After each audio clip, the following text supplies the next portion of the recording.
नमस्कार, स्वागत आहे तुमचे आमच्या चॅनेलमध्ये। आवाज महामुंबईचा, शोध बातमीचा, कौल मनाचा। चला तर मग आमचे चॅनेल शेअर करा, लाईक करा आणि सबस्क्राईब करा। धन्यवाद। पद्मभूषण कर्मवीर डॉक्टर भाऊराव पाटील यांची 138वी जयंती उत्साहात साजरी। मिरवणुकीने पोलादपूर दणाणले। पद्मभूषण कर्मवीर डॉक्टर भाऊराव पाटील यांच्या 138व्या जयंतीनिमित्त माध्यमिक व उच्च माध्यमिक विद्यामंदिर पोलादपूर यांच्या वतीने भव्य मिरवणुकीचे आयोजन करण्यात आले।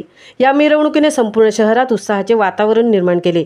ही मिरवणूक भैरवनाथ नगर येथून सुरू होऊन मुख्य बाजारपेठ मार्गे छत्रपती शिवाजी महाराज यांच्या अश्वरूढ पुतळ्याजवळून पुढे विद्यामंदिर पोलादपूर शाळेत तिचा समारोप झाला।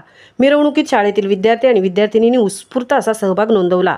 विद्यार्थ्यांनी पारंपरिक मराठी पोशाख परिधान केला होता, तर विद्यार्थिनींनी नऊवारी साडी नेसून ढोल ताशांच्या गजरात लेझिम आणि मर्दानी खेळ सादर केले। शहरातील प्रमुख ठिकाणी झालेल्या या सादरीकरणाने नागरिकांमध्येही उत्साह संचारला।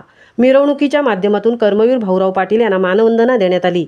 या मिरवणुकीत शाळा समितीचे सदस्य रामचंद्र दादा साळुंके, प्राचार्य रवींद्र साळुंके यांच्यासह स्कूल कमिटीचे पदाधिकारी, पालक, ग्रामस्थ व सेवकवृंद, माध्यमिक व उच्च माध्यमिक विभागातील सर्व विद्यार्थी विद्यार्थिनी मोठ्या संख्येने उपस्थित होते। संपूर्ण मिरवणूक शिस्तबद्ध आणि आनंददायी वातावरणात पार पडली। आवाज महामुंबईचा चॅनेलसाठी धनराज गोपाळ सह तृप्ती भोईर, पोलादपूर।